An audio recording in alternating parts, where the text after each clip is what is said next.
Good morning, guys. This week, our big focus is going to be looking back at the lessons and content we worked on last week and actually building on them in order to push them to the next level. We might be using larger numbers, or we might be like finding how to incorporate one or two things and put them together. Just like always, if you're able to print the lesson, fantastic. If not, use that piece of blank paper, fold it in fourths so you have room for 4 questions on the front and 4 on the back as well. And then everyone tracks and everyone tries, focusing on our 2 rules there of pausing and rewinding for everyone tracks if you need to. And then also everyone tries, make sure that you have a question or an answer written for every single question in today's lesson on Google Classroom. Also, remembering that Freckle Math is a part of our lessons. So making sure that after today's exit ticket, you hop on over and start working on that. Let's go ahead and get started. So our lesson or our objective today is going to be we will be able to subtract negative numbers from other negative numbers. Last week we used number lines for this. We'll use number lines to start with this, and then you can gradually go ahead and remove those and take those away if you feel like you're ready for that. Let's go ahead and take a look at the first question here, our do now. Our do now says the following. SpongeBob lives in a pineapple under the sea. His house is negative 25 feet below the surface of the sea. If SpongeBob moves his house 10 feet lower, how many feet under the sea will his house be? Go ahead in just a second. I'm going to ask you to pause this, take as much time as you need to solve for this question, and then unpause it when you are ready. I'll read it one more time just to make sure you're good to go. SpongeBob lives in a pineapple under the sea. His house is negative 25 feet below the surface of the sea. If SpongeBob moves his house to 10 feet lower, how many feet under the sea will his house be? Go ahead and pause in the next 5, 4, 3, 2, and 1. Fantastic. At this point, you've already taken as much time as you need to go ahead and solve this. Before we actually talk about solving this specific question, let's go ahead and just do a quick review question. First thing I wanted to show you is just what is negative 1 minus 3. If we're looking at a number line to understand exactly what this means, we're going to have our 0 in the middle like always. On the positive side, we're going to have a couple of positive numbers. We'd have 1, 2, 3. We could keep going if we wanted to. We don't need to on this one though. And then on the other side, we would have our negative numbers. So we're going to have negative 1. You guys already know how to label this. Negative 2. Negative 3. And let's just go negative 4 for today. All right. If you need to go ahead and copy that down, you can go ahead and do that now. Otherwise, I'm going to go ahead and start. If we just have negative 1 here, we're going to find negative 1 on our number line, right? And we know that we're actually taking away 3 from here. So we have negative 1 taking away 3.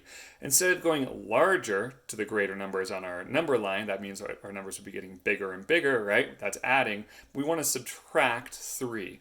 Again, subtracting 3, so we're going to get smaller on our number line. So we're going to go ahead and jump 3 backwards to the smaller direction on our number line. So negative 1 minus 3 would be 1, 2, 3. And that would just give us negative 4. So negative 1 minus 3 is going to give us negative 4. That easy. All right, just a quick reminder on that. So let's go ahead and take a look at our question again for our do now about SpongeBob here.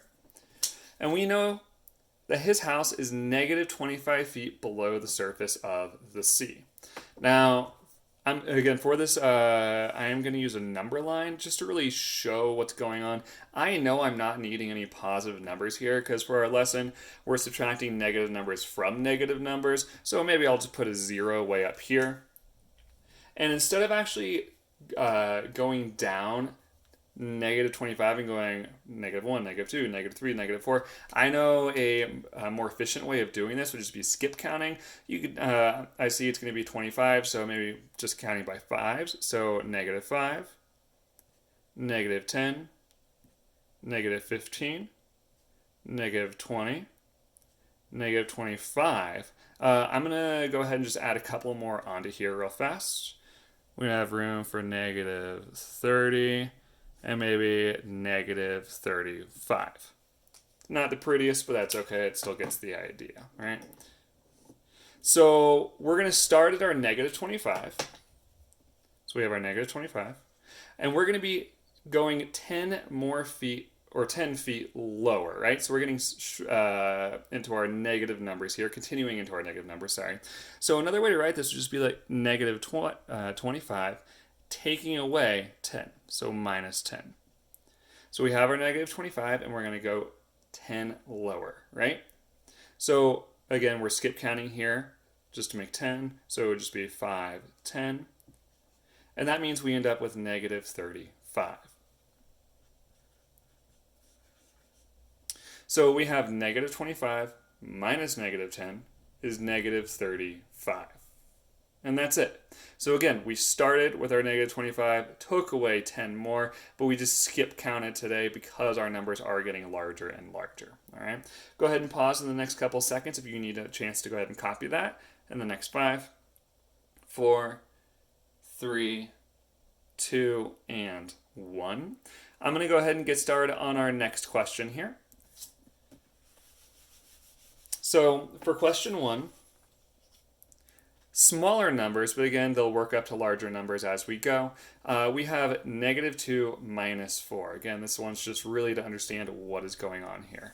We have our number line. I'm just going to put 0 way over here for today. Again, we're using those negative numbers. And we have negative 2, and we're going to take away 4. So I'm just going to count by ones on this one. We could skip count if you'd like by 2, 4, 6, 8. But again, just keeping it nice and simple for this one. So negative 1, negative 2, negative 3, negative 4, negative 5, negative 6. And let's just go to a negative 7 there. Now, for this question, again, we are going to kind of go through this together just to make sure you're good to go for that next question because the numbers are going to become larger and larger on this. We have negative 2 minus 4. So I have my negative 2. And again, we're taking away 4. We're not going to go in a positive direction. We're not adding to it. We're taking 4 away from this. So we need to go backwards in our number line, so our values are getting smaller because we're taking away, right?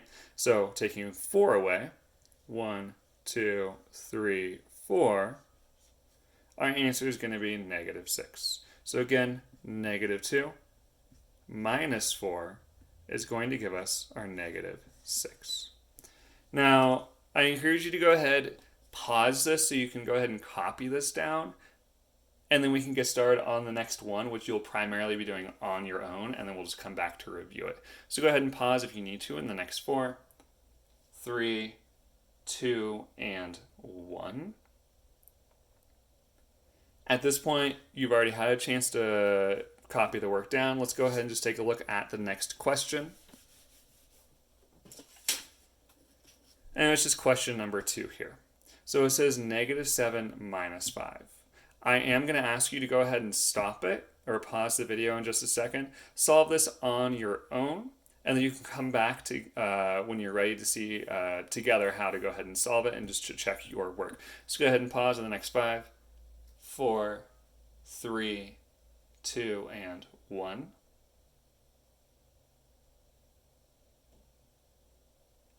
At this point, we've already had a chance to solve this. This is just going to be a very quick review. So we have our negative 7 minus 5 here. I'm going to use that number line again, putting 0 way off to the side because, again, we're taking away from those negative numbers for today. Just going to count negative 1, negative 2, negative 3, negative 4, negative 5, negative 6, negative 7, negative 8, negative 9, negative 10. And let's just start there and kind of see what happens, because I think this could be a good opportunity for that. So we have our negative 7 here.